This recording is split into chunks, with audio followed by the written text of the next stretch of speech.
Hello, good morning to all of you. I am Dr. Suchit Tripathi and आज भी मैं lecture बना रही हूँ बच्चों के लिए जिन्होंने मेरा लेक्चर अटेंड किया है.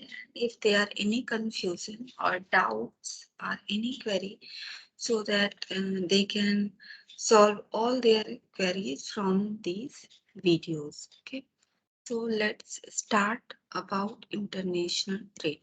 So what we have discussed in our class about trade.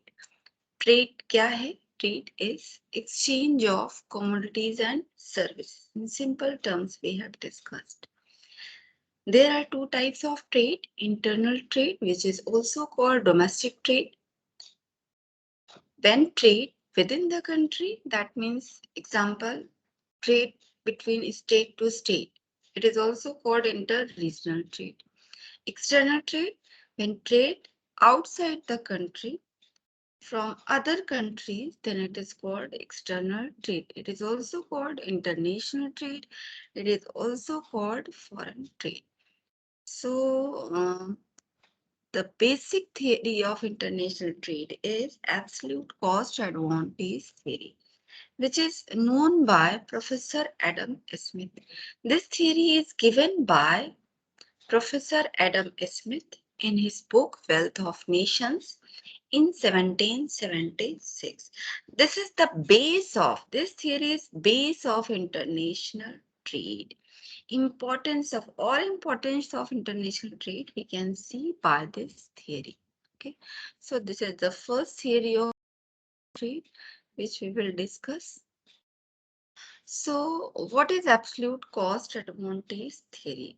So this theory first indicated importance of specialization in production, and after that division of labor. Okay, it is also based on the idea of absolute advantage, which is developed first by Adam Smith in his famous book The Wealth of Nations, published in 1776. Now, what is absolute cost advantage theory? Absolute advantage. What is absolute advantage? If a country or individual absolutely more efficient at production of a good than another country or individual, then we say that she has absolute advantage in the production of that good. That means if a country can produce more production in same amount of input compared to any other country, then it is called absolute advantage. मतलब अगर कोई देश किसी दूसरे देश की अपेक्षा ज्यादा प्रोडक्शन कर पाता है with same amount of input, then it is called absolute advantage. The theory of absolute cost advantage as the basis of foreign trade. Okay. In which circumstances? Under such circumstances, an exchange of goods will take place only if each of the two countries can produce one commodity at an absolutely lower production cost than the other country. That means अगर दो देश हैं और दो वस्तुएं produce कर रहे हैं, तो एक जो कम कॉस्ट पर प्रोड्यूस कर सकता है, दूसरा देश दूसरी कम कॉस्ट पर प्रोड्यूस कर सकता है, उसमें स्पेशलाइजेशन करना चाहिए. This is the base in these circumstances. In simple words, if any country has absolute cost advantage in any commodities production, the country should specialize in that commodities production, and for other commodities consumption, the country should trade with other country. Simple that means अगर दो country हैं, दो commodities produce कर रहे हैं, तो एक country को जिसमें ज्यादा इफिशिएंसी है, जिसमें वो कम कॉस्ट पर प्रोड्यूस कर सकता है, उसमें स्पेशलाइजेशन करें. दूसरा कंट्री दूसरी वस्तु में अगर ज्यादा इफिशिएंसी है तो उसका प्रोडक्शन करे. और जिन दूसरी कमोडिटी में जिसमें उनको इनएफिशिएंसी है उसका ट्रेड करे. Okay, this is the main idea behind this theory. Assumption. This theory is based on some assumptions. What are the assumptions?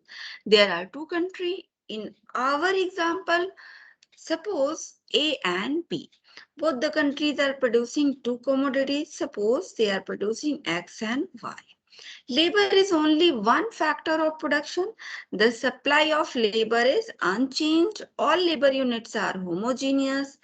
Tastes are similar in both countries. Transport costs are not incurred in carrying trade between the two countries. That means transport cost is zero. Factors of production are full employment in both the countries employed. That means full employment, perfect employment. The exchange ratio for two commodities is the same. Technological knowledge is unchanged. No technological change. Barter system of trade. That means no money system. Commodities are exchanged.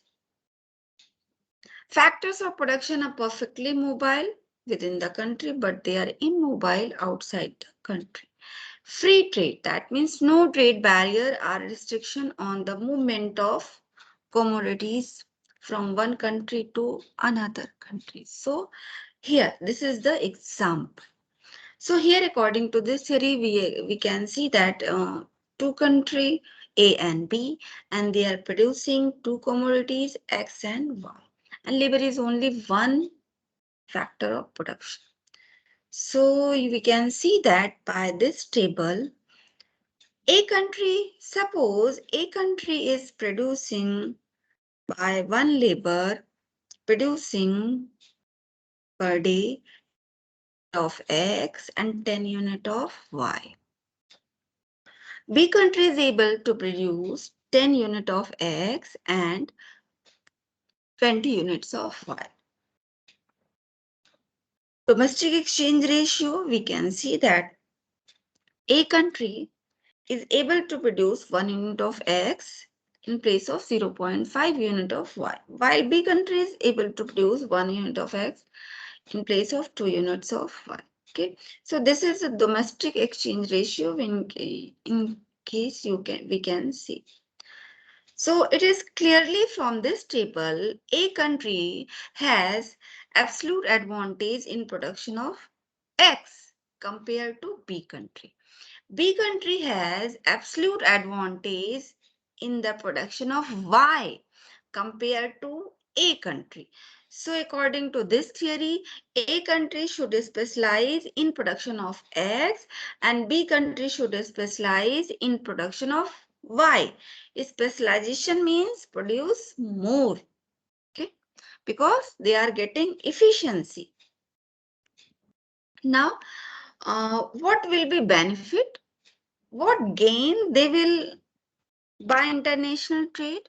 We can see by next slide. So we can see that a country, if produces only X commodity, then a country will be able to produce 20 more units of X. So now country A will produce 40 unit of X. If B country produces only Y commodity, then B country able to produce more 20 units.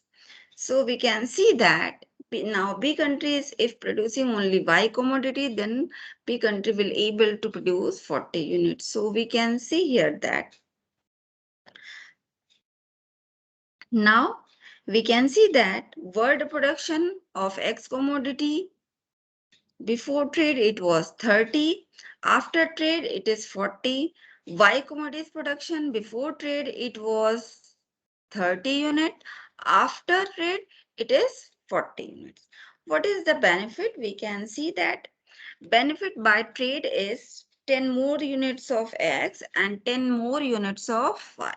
And if is 1:1, that means a country will give 1 unit of X in place of 1 unit of Y. That means a country 1 unit X की Y B country को देता है, B country बदले में 1 unit Y की A country को देता है. तो इस तरह दोनों ही 2020 यूनिट्स एक्स और वाई की कंज्यूम कर सकते हैं. So here we can see that a country is consuming more 10 units of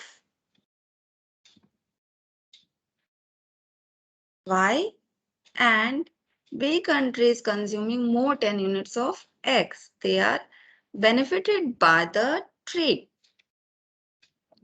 So we can also criticize this theory on the basis of assumptions. Example, it is very simple model. Only two countries not possible in whole trade. One country is not trading with only one country. Another countries also they are trading only, and the two countries are not producing only two commodity. They are producing so many commodities. Labor is not only one factor of production, and supply of labor is unchanged. All labors are not homogeneous. Tastes are not similar, and transport cost never will be zero. Factors are not fully employed, especially in underdeveloped countries. Exchange ratio for the commodity is never same. Technological knowledge is changed many times, we can see. At this time, no barter system. Factors are now they are mobile outside the country, and that time no country is perfectly using free trade policy. With all these criticism, the most important criticism is this theory is one-sided theory. That means only this theory focus on supply side. It don't consider demand side. So we can see that this is the whole theory of absolute cost advantage theory. So all of you enjoy this theory. Thank